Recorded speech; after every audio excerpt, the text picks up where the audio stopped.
Hey, it's Brook. One of my students wanted me to get this bass up and running for them. So I think we got it close to being done. It's what is this? SDGR SoundGear by Ibanez. SR300DX. So the tuning pegs were missing, so we had to measure and order the correct tuning pegs. These are Gotha. They were about $50. The electronics didn't work, so I sent it to my repair guy. That was about 40 bucks. I put on a set of strings. I'm calling that about 20 some dollars. And then we'll do a little more setup work.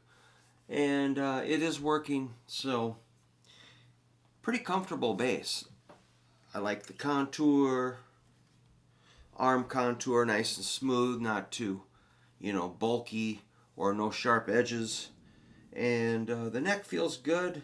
Sides of the frets aren't sharp. Sides of the neck fret sprout. So this bass was on display in a bar I played at for years and years. And my student's brother bought the bar and inherited the bass. So we got it up and going, up and running.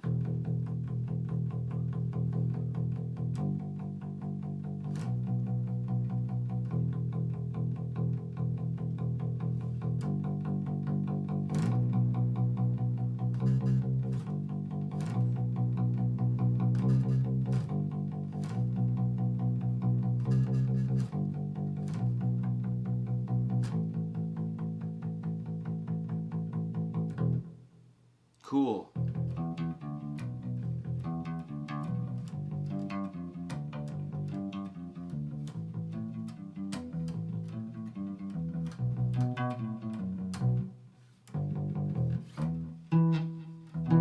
We'll do some fine tuning of the intonation and so forth. So you've got like a precision bass pickup here and a jazz bass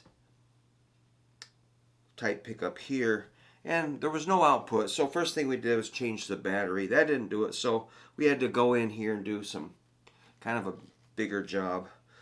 Let's see what's going on. Must be master volume.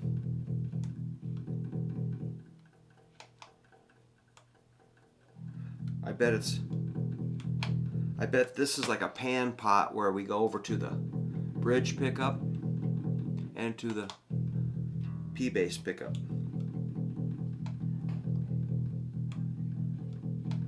And you can blend it. This is a stacked tone knob.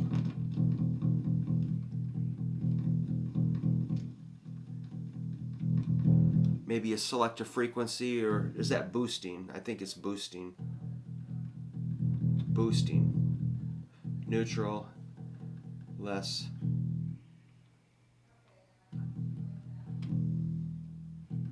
Stacked tone pot with active electronics. That's probably, it has, since it's got a battery, it can boost it.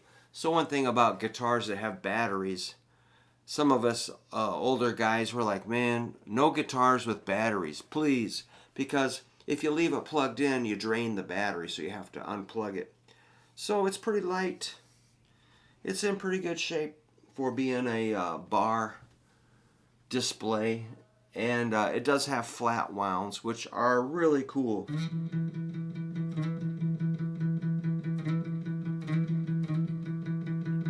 Flat wounds are awesome.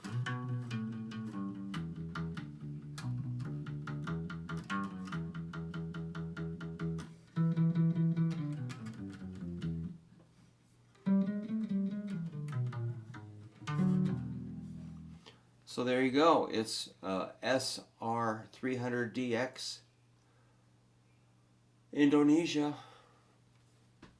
Looks like we could straighten the neck a little bit and work on the intonation and string height, and then you'll be in optimal playing condition. And yeah, I would, if I just had this for recording or teaching or practice, I would dig it. But I don't really play bass gigs. But yeah, I would totally utilize this. All right, that's all I know. So, oh yeah, it belonged to the band Super Size 7, who I did a couple of albums with in my studio. I recorded them, and that was a lot of fun. Real fun guys. Actually, I recorded the guy that owned this bass. I recorded his band a long, long time ago too. So I used to record bands in my studios, but that was fun. That was another lifetime ago. Nowadays, nobody really does that anymore. Everybody just like, I got my cell phone. Like, okay, have at it. I'm out. Okay, man, take care.